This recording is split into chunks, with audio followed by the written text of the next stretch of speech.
Napakasarap po mga kaibigan. Ayan po, ito po yung buto, oh. Tanggal na po yung laman. Napakalambot. Ayan, ito po yung buto sa mahita. Napakasarap mga kaibigan, oh. Mapaparice pamor ka na naman ito. Ayan, hello mga loves. Finally, luto na po ang niluto natin na pork humba. Pero kakaibang pork humba po ito dahil ginawan po natin ang twist at pina-special po natin mga kaibigan, no? Ayan. So, ang gamit po natin is pork leg or yung hita ng baboy.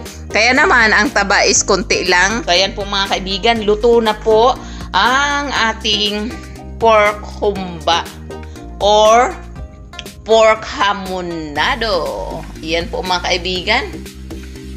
Luto na po.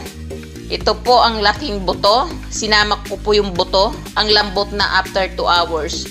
So, nilagyan po pala natin to ng 1 can of pineapple, 1 can of Coke, sugar, soy sauce, spicy vinegar, or you can use plain brown sugar, paminta, chicken powder, water of course, and garlic, onions, at lahat ng ating spices sa ating kitchen. And gisimmer po natin ng 2 hours.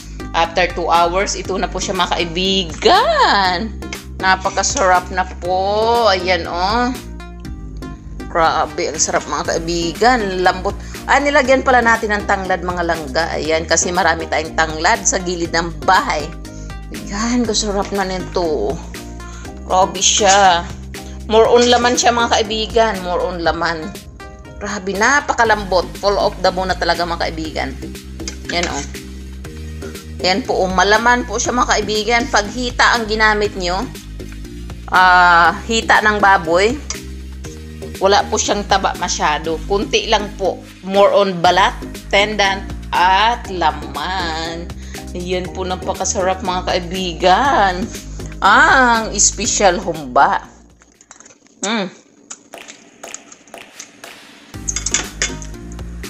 Grabe mga kaibigan. Ang lambot.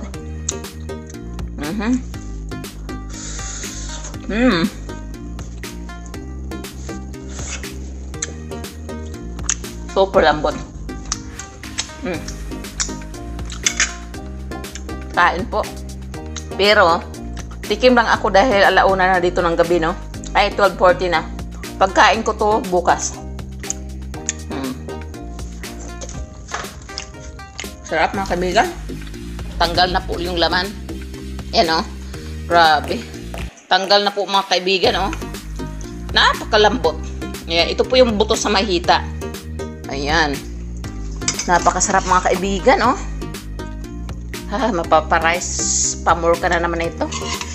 Grabe. Ayan mga kaibigan, oh. More on balat lang siya at laman, guys. Napakasarap.